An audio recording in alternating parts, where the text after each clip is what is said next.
Gente, boa noite, muita paz para nós. Vamos fazer a nossa prece. Eu estou ainda tentando reiniciar o meu computador, mas não sei o que está acontecendo. Mas vamos fazer então a nossa prece, agradecer a nosso Deus Todo-Poderoso, Criador de tudo, ao nosso irmão maior, Jesus, que veio nos tirar das cadeias da dualidade, nos libertar, para nos levar com a unicidade com o Pai. E nesse instante, pedimos que o reino do Pai que está nos céus possa reinar dentro de cada um de nós, curar as nossas feridas, as nossas cicatrizes, nos ajudar a trabalhar todas as nossas limitações, para que possamos nos equilibrar intimamente. E que o Cristo Jesus, iluminando o nosso eu superior, possa traçar para cada um de nós o nosso melhor destino. Que assim seja. Ô, gente, eu estou tentando aqui ver meu computador aqui, mas não está dando. Não, ele está dando perfil temporário, não sei porquê. Então não está entrando na minha conta, segundo ele. Você não consegue nem acessar. Não, está em outra. Vou olhar, começa a falar, né? Sim, gente, é o seguinte, nós vamos ter hoje, né, em especial, vai ser a nossa última. Desliga toda essa, então. A nossa reunião a última do ano. Então, na semana que vem e na outra semana, nós ficaremos sem a reunião, a casa inteira vai entrar em recesso, e nós vamos voltar no dia 4 de janeiro. Nesse período, então, eu vou tentar fazer o material todo, separar o material direitinho, para poder disponibilizar para vocês. Porque desde que eu comecei esse estudo, em agosto, né, parece, aí agora nós vamos fechar, ainda não vai dar para a gente fechar tudo, porque hoje nós vamos começar o capítulo 25 de Mateus, e que tem, na verdade,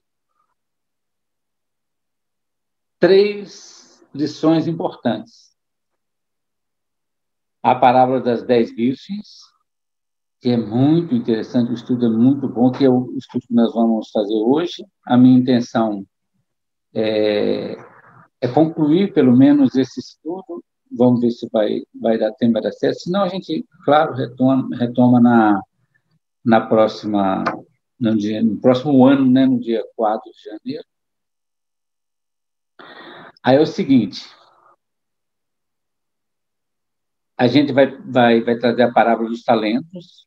O capítulo 25, basicamente, tem a parábola das 10 virgens, a parábola dos talentos, e um trecho muito importante que todo mundo fala do final dos tempos de modo efetivo, né? Quando haverá a separação dos bodes, das ovelhas, né? Que é também um estudo muito bom, para a gente fechar o capítulo 25 de Mateus também, que tem a ver com o processo da nossa transição. Bom, e quando eu ligando aqui o computador, pelo menos isso, qualquer coisa eu ia falando. Tá ótimo. Enquanto isso, nós vamos trabalhar aqui a parábola das 10 virgens. Nós vamos ter um bom assunto para a gente discutir hoje, com certeza. Era só mais um pouquinho, tá, gente? Ó, quase, mas vai funcionar ainda. Pode esperar.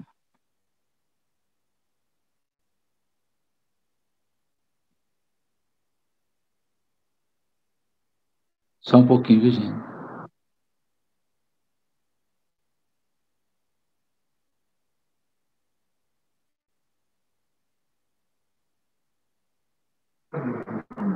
Espera aí, tá?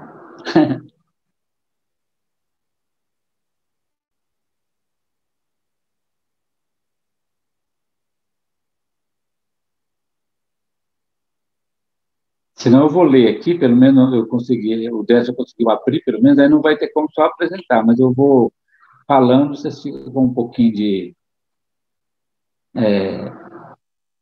atenção, depois eu Se vou... você quiser tentar, Hã? mas vai falando, é melhor porque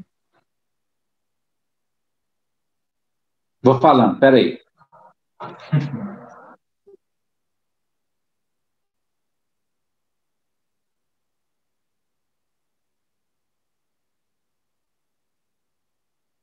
Então, eu vou ler aqui, viu, gente? Nós vamos conversar, beleza? Eu vou procurar falar o melhor, mais didaticamente possível, para a gente. Talvez seja até bom que eu faça um resumo para a gente pegar o tema de hoje e desenvolver dentro do que eu tenho, do que eu estou, que eu estou programando, né? Só um pouquinho.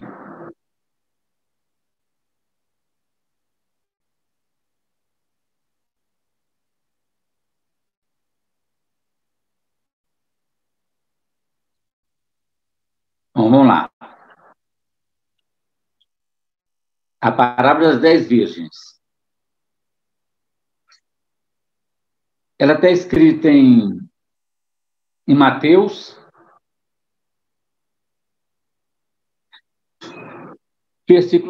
capítulo 25, de 1 a 13. Então, Jesus diz assim: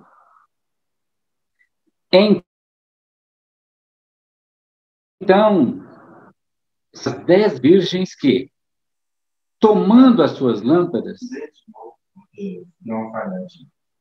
Mateus, capítulo 25, versículo de 1 a 13, eu chamei de separação da humanidade, para a gente poder, que é esse momento, né, nós estamos passando para a nossa transição.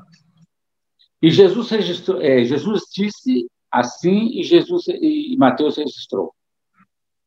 Então será semelhante ao reino dos céus as 10 virgens que, tomando suas lâmpadas, saíram ao encontro do noivo.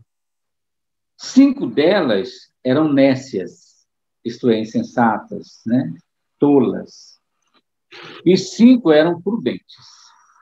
As nécias, tomando as suas lâmpadas, não levaram azeite consigo. As prudentes, porém, além das lâmpadas, levaram azeite nos seus vasos. E tardando o noivo, foram todas tomadas de sono e adormeceram. Mas à meia-noite ouviu-se um grito: Eis que vem o noivo. Saí ao seu encontro. Então, levantaram-se todas aquelas virgens e prepararam suas lâmpadas. E as nécias disseram às prudentes: Dai-nos do vosso óleo, porque as nossas lâmpadas apagam-se. Responderam elas, né, as prudentes: Não, para que não vos falte a nós e a vós também. Ide antes aos que o vendem e comprai-o para vós. Mas enquanto elas foram comprá-lo, chegou o noivo e as que estavam preparadas entraram com ele a celebrar as bodas. E foi fechada a porta. Mais tarde vieram também as outras virgens, dizendo: Senhor, Senhor, abre-nos a porta. Mas ele respondeu: Em verdade vos digo que não vos conheço. Vigiai, pois, porque não sabeis o dia nem a hora. Gente, até agora, tudo que nós estudamos está em relação ao reino dos céus, à prudência, à vigilância, à preparação espiritual, à ideia de se buscar as coisas internas e não as externas, e é um processo de grande destruição. Tudo que nós vimos até hoje é isso. E parece-me que o processo de destruição já está por aí, só não vê quem não quer. Destruição, que nem eu repito, é no sentido que diz a doutrina espírita, na lei de destruição, lá na terceira parte, né? Que, na verdade, é transformação.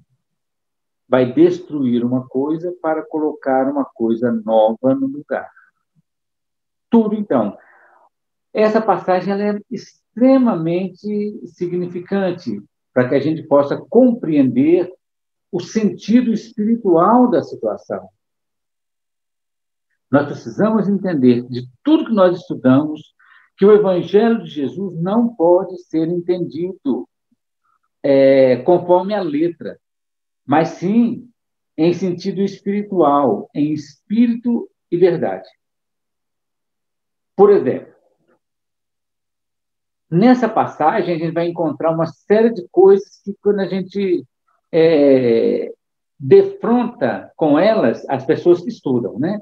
Porque as pessoas que leem talvez passem por cima de tanto detalhe. Lógico que eu não consegui, dada a evolução da gente, também não é lá essas coisas. O que a gente pôde compreender em nível de estudo é o que eu vou trazer agora. Por exemplo, há uma aparente, vamos chamar assim de contradição. Aliás, a gente pode até dizer que é uma flagrante destruição de costumes. Lendo a parábola conforme a letra, a gente fala, poxa, isso aqui não faz sentido. Então, nós vamos contextualizar um pouco. As bodas, o casamento naquela época, era assim.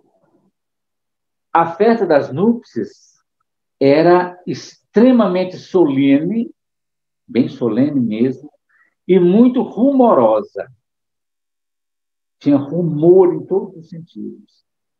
Eram vários dias de festa, geralmente eram entre 3 e 7 dias de festa do casamento. O noivo, então, ele permanecia rodeado dos seus amigos, os paralímpicos, né? Durante esse período.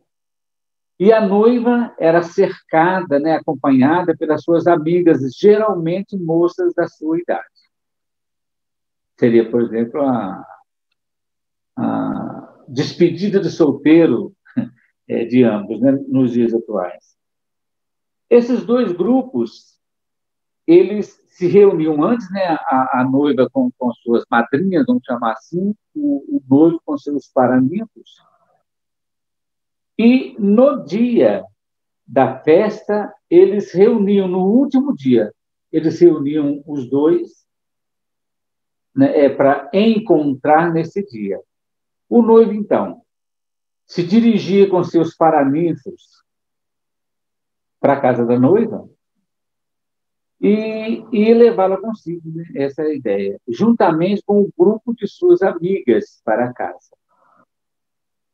dele. Então, a festa acontecia na casa do noivo, ele reunia todos os seus paraninfos, ia na casa da noiva, buscava a noiva, junto com suas madrinhas, e levava para a casa dele. Lá, então, reuniu os dois grupos de parentes, amigos, né, do noivo e da noiva. E na casa do noivo faz um banquete chamado banquete oficial de núpcias, né? Que, conforme eu disse, poderia durar vários dias. Quanto mais, assim, vamos chamar de rica, né? Mais poder aquisitivo tinha as pessoas, aquela família, maior era a festa. Havia festa que durava 3 dias, por exemplo, dependendo do casamento. Dependendo de outro casamento, por exemplo, mais pomposo, assim, então eram 7 dias de festa. Imagina a casa da gente com aquele tantão de gente, 7 dias. Haja rumor, né? Então o pessoal bebia muito, cantava, dançava, né? E ficava todo mundo durante 7 dias. Bom, vamos lá. A gente, então, pode perceber nessa parábola uma grande contradição com os hábitos normais. Eu vou levantar aqui alguns. Isso que eu falei antes era a tradição. Mas Jesus, propositadamente, muda a situação. Jesus, como a gente fala sempre, Jesus precisa usar as coisas terrenas, os costumes, para ilustrar as coisas dos céus. Como Jesus vai trazer para nós a ideia espiritual das virgens nécias e das virgens prudentes, ele mudou de propósito a história. Pegou apenas o costume da época. Vamos ver, por exemplo, segundo lá na narrativa de Jesus registrada por Mateus, as moças estão na rua e não na casa do noivo. Isso é simplesmente inconcebível. Essa possibilidade das noivas, das moças estarem na rua, as madrinhas, não tinha o menor sentido. Não cabia naquela época. Outra coisa, elas saem com pequenas lâmpadas a óleo, que logicamente iriam se apagar com qualquer brisa que desse, uma lamparina, uma coisa assim, no instantinho apaga. Então, a ilustração é muito interessante. Outra coisa, elas dormem enquanto esperam o noivo. Não faz sentido. E mais que isso, elas dormem na rua. Porque se elas estivessem na festa, aquela algazarra, aquela barulheira toda, não ia deixar elas dormirem, então elas ficariam acordadas, né? 5 levam suprimentos, né? Além de levar a lamparina, leva o óleo também, né? Essas são chamadas de inteligentes. Mas dá para a gente notar que elas são, embora sejam inteligentes, elas demonstram para com as outras 5 uma dureza de coração enorme, uma indiferença para com as outras companheiras. Porque também fica complicado, em se tratando de uma festa de núpcias. Outra coisa importante é que, na festa tradicional, elas jamais precisariam de lâmpada, porque o cortejo era feito com grande suprimento de azeite. Eram archotes que clareavam todo o caminho. Ninguém ia precisar de lamparina. Então, o sentido da parábola precisa ser outro, né? Jesus, então, rompe com o costume para mostrar para nós um outro lado fantástico. Para a gente compreender que a rua, as noivas, prudentes e tolas, tudo isso está dentro de cada um de nós, no seu sentido espiritual. O azeite, A simbologia, ela é enorme. Mas vamos lá? As tolas, outra coisa, totalmente contraditória, né? Examinando o texto, a gente percebe, né?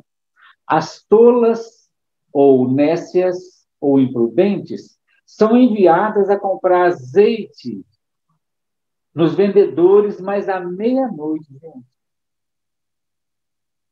Aí imagina, 5 noivas caminhando para a rua fora para comprar azeite meia-noite, tudo estava fechado.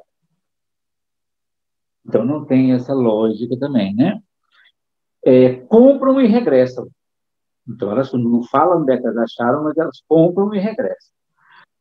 Quando esta hora, claro, não tinha mais nenhum ambiente disponível, elas compraram. Isso é bastante interessante para mim perceber. Qual loja estaria aberta? Onde é que elas iriam comprar, adquirir o azeite? Beleza? Voltando então para o noivo, encontra a porta fechada. O noivo fecha a porta e fala que não os conhece.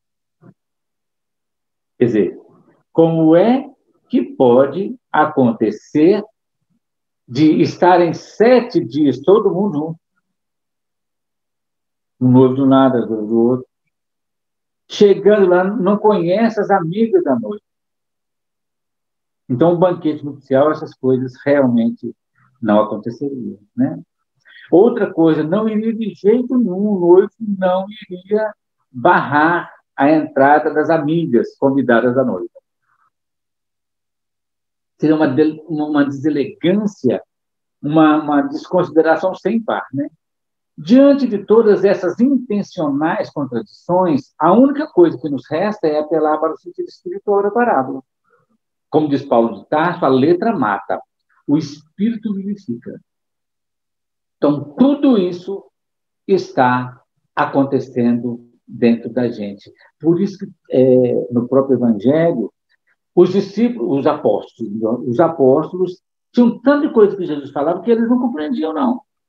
Eles tinham que perguntar para Jesus qual que é o sentido espiritual daquela alegoria que ele estava contando. Por isso que é chamado de parábola, né? O que está em foco é o sentido espiritual, e que nós vamos tentar ver agora. Aí a coisa fica muito bacana, entendida, repito, dentro da nossa ótica, ainda com certeza bem acanhada, né? De acordo com o que a gente estuda, né? Vamos lá, então, agora nós vamos olhar a mesma parábola com os olhos espirituais. Infelizmente não deu para projetar, mas eu grifei um tanto de negrito, né, um tanto de palavras-chave. Por exemplo, e peguei no sentido do Evangelho. Quando disponibilizar o material, vai ficar legal. A primeira, será. Será. Significa para nós um futuro, mas não depois da morte, mas sim um processo de transformação real, no presente, num processo de potencialidade. Será o reino dos céus, né, conforme Mateus registra. O reino dos céus também significa o reino da harmonia, amor e verdade que existe dentro de cada um de nós. Reino dos céus. 10.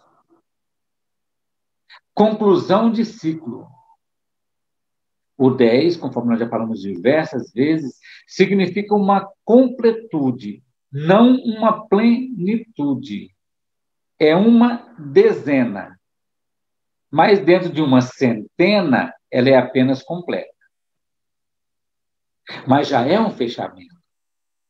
Assim como os 10 leprosos, por exemplo. Esse número 10 é importantíssimo do ponto de vista de interpretação, porque é formado pelo o algarismo 1, que nós já tratamos diversas vezes, que significa o indivíduo indivisível, né? Único, perante o seu próprio universo, que é o zero. Né? A gente fala que o zero, como ele é um círculo ou uma, uma eclipse, né? Dependendo, mais ovalado, né? Mas ele não tem início nem fim, a gente não sabe onde é que começa e onde é que termina. Então, é um indivíduo perante todo o seu universo espiritual. Virgens. São 10 virgens. Logicamente, não tem nada a ver com o sentido sexual, longe disso. Mas sim trata da pureza da alma em verdadeira intimidade. Que significa, então, a igreja pura, que nós já falamos, do ponto de vista mais assim teológico, cristão, significa a igreja de Jesus, uma igreja imaculada, uma igreja pura, santificada. Né? As lâmpadas significam o anelo, né? Uma aspiração ardente que guarda a luz, um anelo que guarda a luz da vida. A lâmpada é isso. É como se, no livro dos Espíritos, o Kardec pergunta o que é o espírito, né? Aí o espírito responde assim: não é fácil definir espírito com a linguagem que vocês têm. Mas se vocês, para vocês, ele não é nada. No livro do Espírito fala assim: mas para nós, ele é alguma coisa. Se queres ter uma analogia, ele seria como uma chama, como um clarão. Então é isso. É como se a lâmpada fosse aquilo que tivesse nela embotada a luz. Aí a coisa vai ficando legal, né? Vai ficando assim mais interessante. Azeite e óleo representa o amor universal. Azeite, óleo. Amor universal santificado e sacrificial. Sacrifício, né, gente? A gente precisa só entender melhor essa palavra, eu já falei aqui, só para lembrar. Sacrifício não é sofrer, não. É um ofício sagrado. A palavra sacrifício vem de sagrado ofício. É uma tarefa sagrada que você faz. Quando você executa qualquer tarefa na sua vida, se você faz aquilo bem feito, aquilo é um sacrifício. No sentido de ser algo, um ofício que você consagrou, que você trabalhou, quando faz um bom livro, quando você desempenha a sua função com honestidade, com ética. Isso é um sacrifício no sentido de um sagrado ofício, né? Que significa, logicamente, a sabedoria espiritual, o óleo, o azeite, o princípio da vida universal e a unção. O óleo é aquilo que unta, é aquilo que não deixa as engrenagens enferrujadas, que deixa tudo funcionar de modo mais tranquilo. Assim é o óleo. O óleo de Deus, a unção divina em nós, faz com que todos os nossos corpos funcionem equilibradamente. Era usado o óleo e o azeite como unção dos sacerdotes, dos reis, dos profetas e de todas as pessoas consagradas a Deus. Até hoje, a igreja usa isso, né? Na unção dos enfermos, na unção do crisma, que é o óleo, né? O óleo que vamos chamar assim, trabalhado, santificado durante as cerimônias e que aí passa a ser o óleo do crisma. Né? Ele é, então, combustível que alimenta a chama. Enquanto houver o óleo, significa que o fogo não vai apagar. Quando acaba o óleo, aí a chama se extingue. Né? O óleo, antes mesmo de ser transformado em luz, ele é potencialmente luz. O homem deve sempre estar atento para que nenhuma imprudência na vida possa apagar esse óleo, isso é, essa chama espiritual. Daí a ideia da prudência, daí a ideia da sensatez das virgens que são consideradas prudentes, né? Saíram, é outra palavra que eu gravei, significa dinamicidade, atitude, ação, decisão, vontade.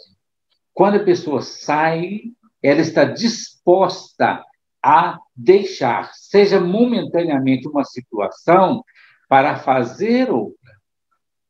Quando eu saio de casa para ir a um outro local, que seja uma festa, que seja um encontro, que seja o trabalho, eu estou saindo do meu domicílio para fazer uma outra atividade. Isso é um movimento, né? Uma dinâmica, é uma atitude que a gente toma, né? Uma decisão.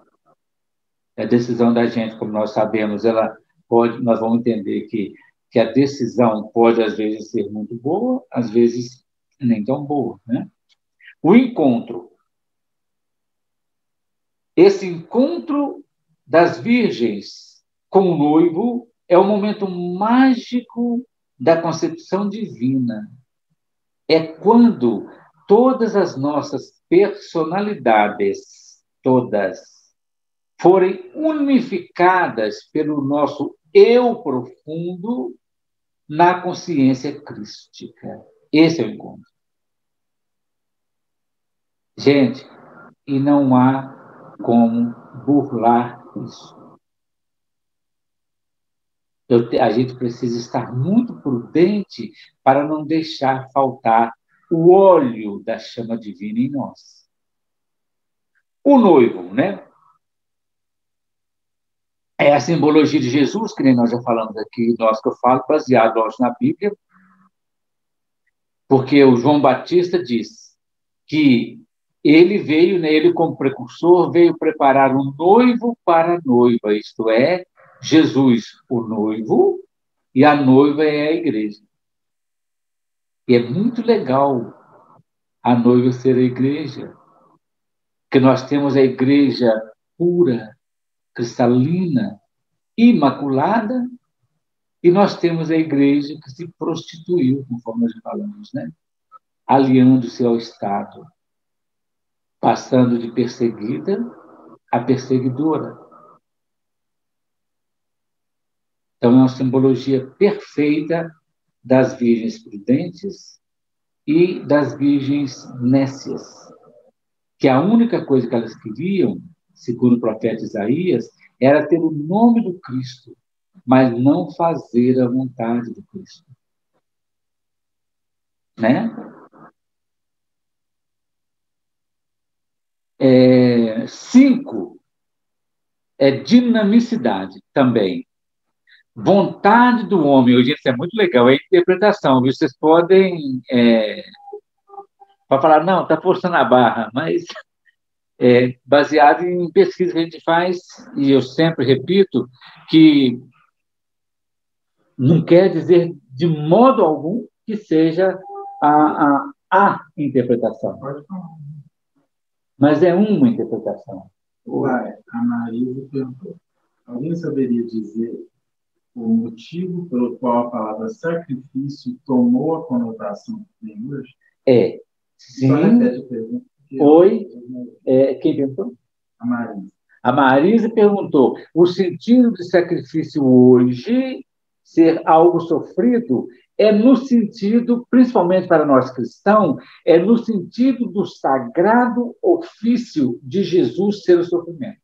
Porque Jesus veio para nos tirar da dualidade. Por isso, ele nasceu numa manjedoura, uma simplicidade, e morreu na cruz. né? A cruz do sacrifício, para juntar, nós vamos tentar falar disso aqui, para tirar a gente da dualidade, que é o quadrado, que é a forma da cruz, que é o número 4. Quando a gente fala em sacrifício, está denotando o sacrifício que Jesus fez para nos mostrar o caminho da redenção. Mas a palavra sacrifício significa um sagrado ofício. É tanto que o sentido do profeta Isaías, por exemplo, ele fala assim, e Jesus repete a palavra de Isaías, dizendo: eu não quero sacrifício no sentido de sacrificar-se por alguma coisa, mas eu quero misericórdia. E o que é misericórdia?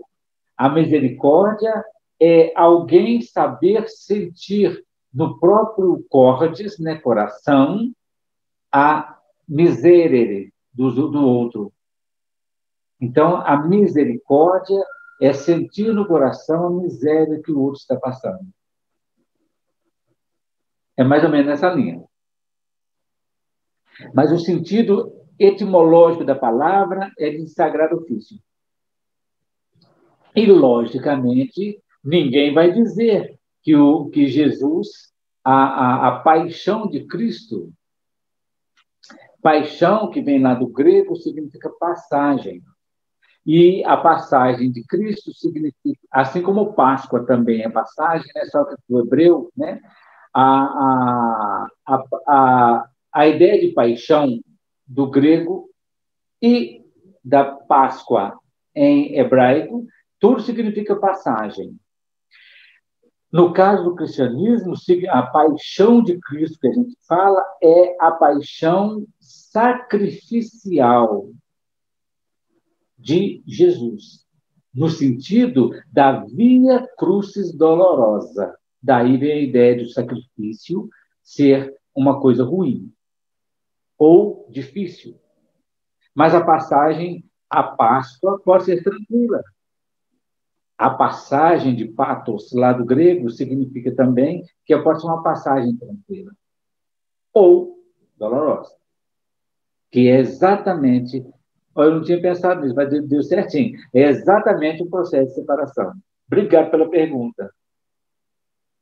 O 5, então, é dinamicidade, vontade do homem, a força vital, seu esforço de se autotransformar, tá? Não é o esforço no sentido de se autoconhecer, né? Que é uma batalha que a gente trava entre o ser de hoje com o ser do ontem, né?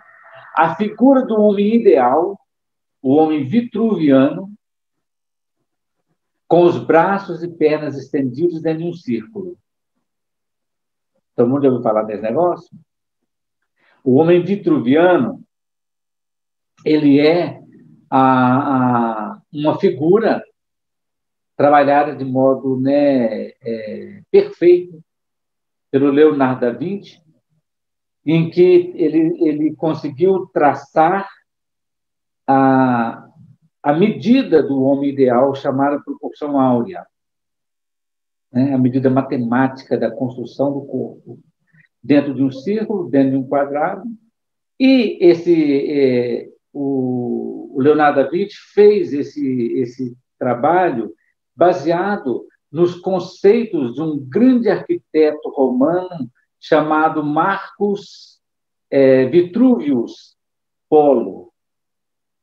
Por daí o nome, em homenagem ao Vitruvius, que virou o homem vitruviano, né? Depois disso, eu fiz o desenhozinho, depois vou mandar para vocês, né? Como não está dando para a gente ver, né? E o 5, logicamente, vem depois do 4. O 4, então, significa a encruzilhada. Onde eu estou, para onde eu vou, você está na encruzilhada. Quando você decide, você vai ter que escolher. Você está na encruzilhada, ou você vai permanecer na verticalidade, ou você vai optar pela a horizontalidade ou verticalidade. Esse é o momento da gente fazer essa escolha, né? E vocês lembram que eu trouxe no estudo passado a ideia da separação da metade, né? Um estará num campo, dois estarão num campo, um será tomado ou deixado, dois estarão no moinho, né? Que é como se Jesus corrigisse as profecias antigas, dizendo que não será 2/3 da humanidade que será banida e apenas 1/3 na Terra. Mas a proposta é ser 50%. Daí a ideia das 5 virgens também, metade de 10. Vamos lá? Então, e significa também uma coisa bem, bem bacana. Vem depois do 4, que é encruzilhada, que significa dualidade. A cruz é dualidade, verticalidade, horizontalidade. E também os 4 quadrantes do autoconhecimento, que a gente já falou, né? O primeiro quadrante lá, eu sempre me confundo. O primeiro quadrante lá é eu sei que sei. O segundo quadrante, eu sei que não sei. O terceiro quadrante, eu não sei que sei. E o quarto quadrante, eu não sei que eu não sei. Esse é terrível, né? Então, esses 4 quadrantes que a gente precisa levantar em nós. O que eu sei que eu sei? O que eu sei que eu não sei? O que eu não sei que sei? E o que eu não sei que eu não sei? Já pensou? Alguém põe um avião na minha mão e fala assim, Adelson, pilota isso aí. E eu estou no último, estou nesse quadrante. Eu não sei que eu não sei pilotar um avião, é só Deus para tomar conta. Né? Estou dando um exemplo grosseiro aqui, né? Então, é momento da gente compreender que esses 5, que é metade de 10, simboliza exatamente uma estrela. A estrela de 5 pontas, que tanto pode estar voltada para cima, a estrela ascendente, apontando para o céu, ou então a estrela voltada para baixo, a estrela cadente, invertida, apontando para as paixões e pelos excessos da dualidade no mundo material. Esse é exatamente o momento da escolha. Porque o homem vitruviano, diferentemente de um homem crucificado, o 5 é o momento da caminhada, de sair dessa dualidade. Vai ter que sair para baixo ou para cima. Esse é o problema, né, gente? Vamos lá. Néscia significa invigilante, tolas. Significa falta do valor. Eu estou falando tudo espiritual agora, né, gente? Vigor vital. O que mantinha acesa a lâmpada da vida que acabou fraquejando. Esse é o processo da invigilância. Porque se você é vigilante, se você é prudente, você não vai deixar acabar o óleo. O óleo ou a chama da sua espiritualidade, né? Prudente, aquelas pessoas, né, que estão preparadas para esse encontro do eu, das personalidades com o eu dentro do processo crístico, o Cristo que habita dentro de cada um de nós, a chama viva, né? As partículas adamantinas da criação, né? De Deus, o Criador de cada um de nós, pôs em nosso coração essas partículas. E elas, então, planejam tudo direitinho para que nada falte. Essa é a ideia. A qualquer momento que o noivo chegasse, elas estavam prontas. Olha, outra coisa legal. Tardando o noivo, eu também negritei, né? Esse atraso, logicamente, ele é proposital. Exatamente para incitar a vigilância. A ausência de privilégio. Ninguém, como diz o próprio Jesus, quanto ao dia e hora, nós já lemos de Mateus, ninguém sabe, nem o Filho, nem os anjos do céu. Só Deus sabe. Significa que ninguém vai ter privilégio, ninguém vai fazer o tráfego de influências de informações privilegiadas. Porque Deus, como diz o Atos dos Apóstolos, em Deus não há acepção de pessoas. Quer dizer, ele ama toda a sua criatura igual. Ele não privilegia ninguém, ele não pune ninguém, respeita o tempo de cada um. As 10 virgens adormecem. O sono e a noite simbolizam períodos de não manifestação. É o momento da emancipação da alma. Como diria Shakespeare, o sono seria o prelúdio da morte. É como se todos os dias ou todas as noites a gente treinasse para morrer. Mais ou menos isso, né? É claro que, grosseiramente, ele fala de modo muito mais poético. Então, é um momento em que não há manifestação do corpo, ele está quieto em movimentação, como diz Francisco de Assis, no sono reparador das energias físicas, mas a alma está emancipada e vai para onde ela tem afinidade de pensamento. Então, períodos de não manifestação, estados mentais e conscienciais temporariamente adormecidos. Quando a gente acorda, volta o estado de vigilância, né? O fato de elas cochilarem não tem a menor importância, não tem nada a ver. Todas as 10 adormecem, esse é o fato. Todas elas adormeceram. Mas a lâmpada do anelo ardente sempre esteve vivo e desperto, apenas bruxuleando, né? Aquela luz mais fraquinha, mas que não tinha suprimento suficiente naquelas que eram tolas. Funcionava apenas como um carvão. As outras estavam dormindo, tudo, aquilo estava prontinho, estava facinho dela acordar, porque ela tinha suprimento. Enquanto que as tolas são semelhantes a um carvão que estava ardendo ainda lentamente. É como se fosse o carvão que apagou. Enquanto que as nécias, enquanto que as prudentes, elas tinham nela o anelo de vida, o anelo da vida espiritual estava aceso, estava desperto. Só o corpo que dormia. As vigilantes demonstram prontidão para aceitar o noivo a qualquer hora. Essa é a ideia. Se nós não sabemos a que hora que tem o filho do homem, nós precisamos estar prontos. Porque a qualquer momento ele vem. E ele vem num processo de, aspas, destruição do Oriente para o Ocidente.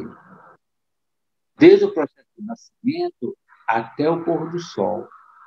Ele vem fazendo uma varredura em todas as nossas etapas espirituais, existenciais. Cada um de nós precisa juntar todas as nossas personalidades para montar o nosso arcabouço espiritual. Para a gente, então, daí fazer a separação do joio e do trigo. O que eu quero, o que eu não quero mais para mim. O grito significa alerta. Anuncia a chegada do noivo para realizar a união com a noiva. Ou seja, o encontro mágico que se efetua a portas trancadas dentro de cada coração sagrado, dentro de cada ser. Como diz Jesus, no Pai Nosso, entra no teu quarto e fecha a porta. E ora a teu Pai que está no segredo, no secreto. Ambos se encontram no escuro. As noivas. Mas depois vem a alvorada. Depois vem a madrugada.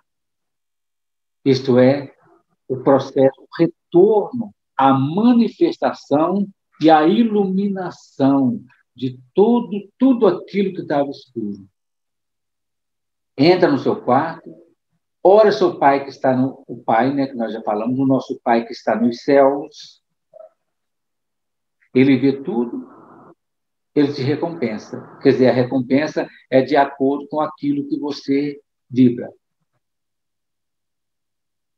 Quando vibra, quando você está em contato com o Pai, no silêncio, no escuro, na solidão dos seus pensamentos. Meia-noite. É lógico que tem que ser a meia-noite. Que é o momento em que chega o noivo. A meia-noite é exatamente o interstício de um dia para o outro, de uma situação para outra, de uma geração para outra, de um ciclo para o outro. É a hora em que o Sol se encontra exatamente no sentido oposto. Término de um dia e início do outro. É o momento em que a fonte de luz está mais profundamente interiorizada na intimidade de cada um de nós. Isso é meia-noite. É essa hora em que nós estivermos prontos para mudar de ciclo, mudar de situação, que o Filho do Homem vai fazer essa mudança. Esse encontro mágico do noivo com a noiva.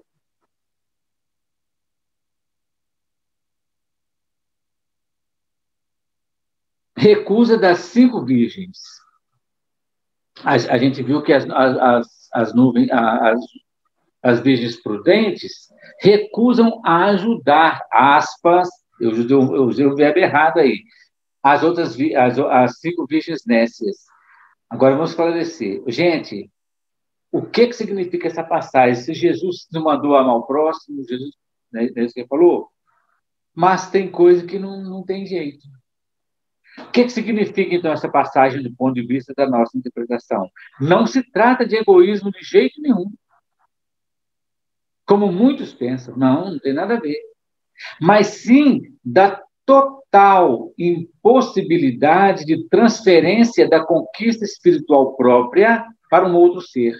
Ninguém tem como transferir a sua evolução espiritual, o seu óleo espiritual para outra pessoa.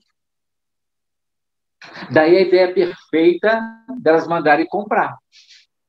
Isto é, vai adquirir, vai com o seu, aspas, trabalho para adquirir.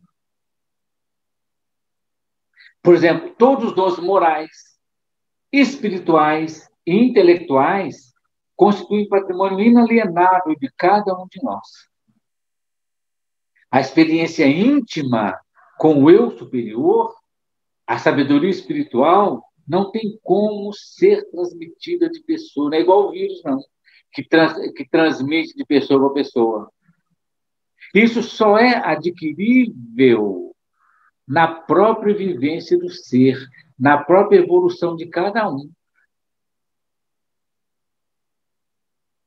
Nenhum mestre espiritual, nenhum guru, nenhum médium, nenhum pastor, nenhum espírito vai poder transferir a experiência dele para nós. Né? Não tem como ele transferir isso para o seu discípulo. O que fazem os mestres? Ele mostra o caminho. É isso que ele faz. Como diz o próprio Cristo, eu sou o caminho, a verdade e a vida. Ele ensinou, ele não deixou nada. Mas Jesus só faltou abrir a cabeça da gente e colocar lá o que ele queria, como isso é impossível, não deu jeito. Ele explicou, ele não só falou, ele vivenciou, ele deixou os pontos mais elevados de luz do universo para vir até nós, para viver a experiência terrena. Ele não veio como um agênime, conforme ele poderia vir. Mas ele veio como uma pessoa humana para sentir as dores do homem, a incompreensão, a traição, a dúvida, um tanto de coisa, para mostrar para nós como que vai acontecer o caminho da redenção. Não tem como abrir a nossa cabeça e colocar lá. Como é que Jesus vai transferir a evolução espiritual dele para nós? Então, esse é o significado. Não tem como as virgens prudentes transferir para as virgens nécias o óleo da chama espiritual. Somente pelo próprio despertar, o que pode demorar muito ou não, né? Mais ou menos,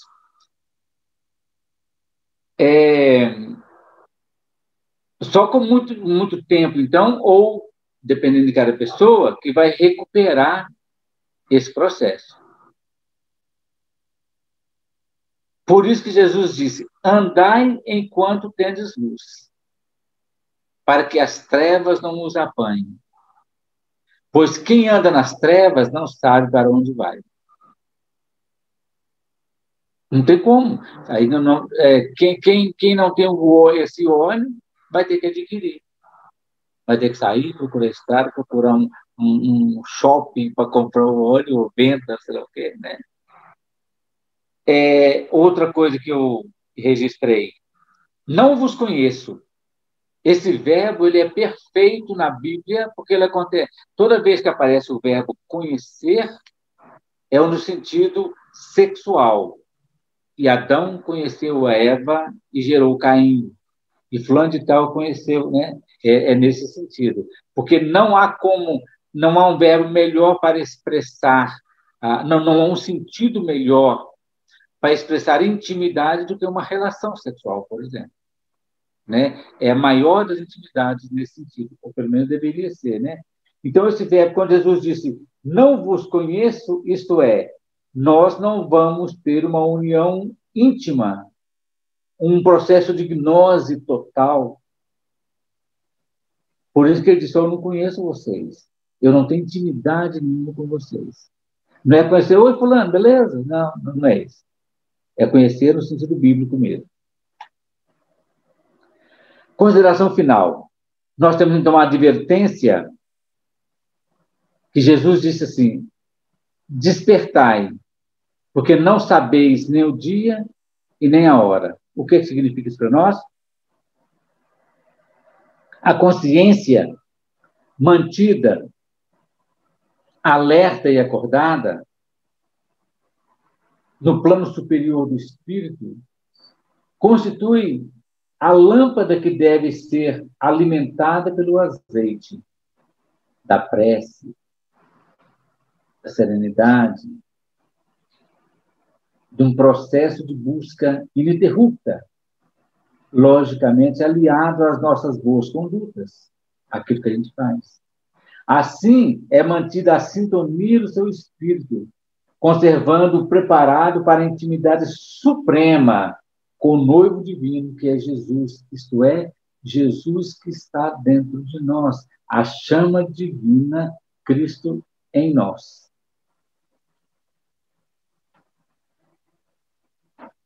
Uma coisa que eu preparei, mas não teve como apresentar, mas tá bom. É o seguinte, encerrando mesmo, as 5 noivas prudentes, significa, então, isso já terminando, a estrela cadente, desculpa, a estrela ascendente,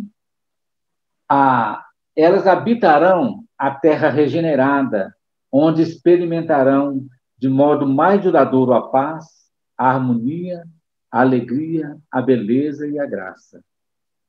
Nós temos, então, a estrela ascendente, o homem vitruviano. O homem vitruviano em forma de borboleta, pena que eu fiz aqui, mas não deu para mostrar. E o homem que está metamorfoseando em anjo. É tanto que tem uma imagem que o anjo, a simbologia do arquétipo angelical são asas enormes que parecem exatamente de borboleta. O homem vitruviano e o processo da borboleta é um processo de transformação do homem velho para o homem novo, saindo do estado hominal para o homem angelical, né? O estado angelical. As nécias tolas, né, representam a estrela cadente. Elas, então, vão habitar o orbe, onde enfrentarão ainda a dura realidade dual. É lá, que nem nós estamos vivendo aqui hoje, o local de choro e ranger de dentes. Mas jamais, em tempo algum, serão abandonadas pelo amor eterno do nosso Deus Pai, Mãe e Criador. Nós vamos escolher, então, se vamos ser as virgens espirituais como estrela ascendente ou as virgens tolas, nécias, imprudentes, mergulhadas nas paixões da terceira dimensão, patrocinadas pelo orgulho e o egoísmo, que são as chagas da humanidade. Essa é exatamente a ideia do anjo decaído, a estrela da manhã, que ao invés de brilhar, caiu no fundo do abismo do egoísmo e da vaidade. Que Jesus nos abençoe. No dia 4 de janeiro a gente volta. Eu vou fazer a nossa prece aqui. Depois disso a gente conversa, quem quiser. Agradecemos a Deus, como sempre, nosso Pai, Criador eterno, a Jesus, nosso Mestre Maior, os nossos benfeitores espirituais, aos nossos irmãos de ambos os planos da vida, que vêm nos ajudar nesse processo, doando as energias necessárias. E esse pedido especial que a gente faz é para que o Cristo de Deus ilumine o nosso eu superior, para que o Pai nosso, que está nos céus, o reino do nosso Pai, do Pai de cada um, possa reinar em cada um de nós e traçar para nós o nosso melhor destino. Que assim seja, graças a Deus.